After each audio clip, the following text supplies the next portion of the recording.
When picking a reference for your drawing, it's very good to pick something that motivates you to want to draw. Not something that you like. If you don't feel motivated by the drawing or challenged, that's another thing. It needs to be challenging.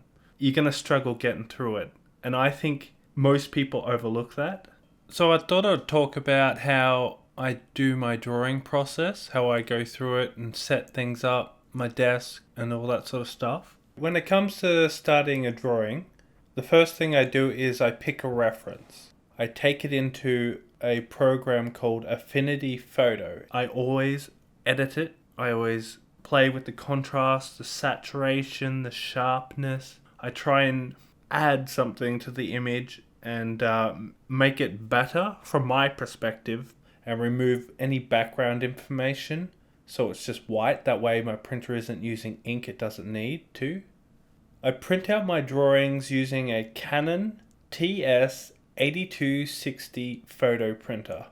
And you got to remember when printing out a reference photo for your drawing, how the reference photo will look on your computer screen versus how it looks when it's printed out is usually different because the color calibration between the printer and the screen are different.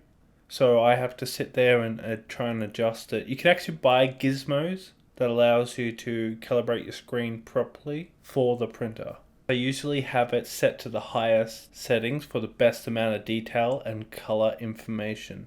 And the paper I print on is 160 GSM photo paper. It's quite thick. I think 160 GSM is like perfect. Once I have my reference printed out from the computer, all properly calibrated, all the contrast and saturations and sharpness is at a level that I think is good. I take the reference to the local art shop and I'll actually go sit there and look at my reference and look at the colored pencils and try and pick the correct colored pencils for the drawing. Eyeballing it, I guess you could say.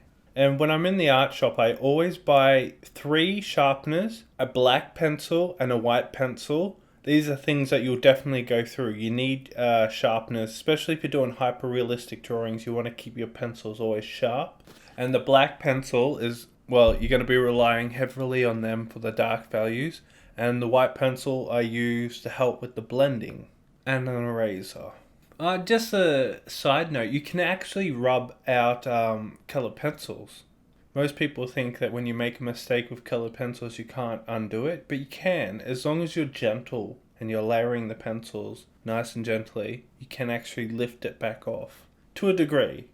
Now, I either trace or freehand my drawings depending on what I feel like. For example, if I'm tracing it because I want to test out my art supplies and my paper and how it all blends and works together, if I have different colored pencils I want to try, I will usually trace it. If it's an official project, I will actually draw it by hand. Because there's nothing worse than sitting there for 2 hours drawing out a portrait and your intent was to test out how different colors would blend together, different color pencils, and you make a mistake and you destroy it and you've spent that time. It can be horrible, so it's just easier to trace it at that stage.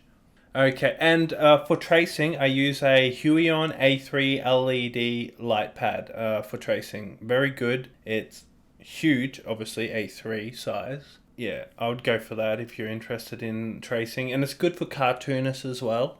And the pencil that I use for drawing out my drawings or tracing is a HB Faber Castell 9000 graphite pencil. Perfect, I think it is. Perfect pencil for it. Now that I've got my drawing drawn up, I will stick my drawing to my table, prepare my reference. What I'll do is I'll cut off any excess paper on my reference that I don't need, and I'll grab another 160 GSM paper and sandwich them together and then sticky tape them. That way the reference is thicker and it can act like a barrier between me and my drawing.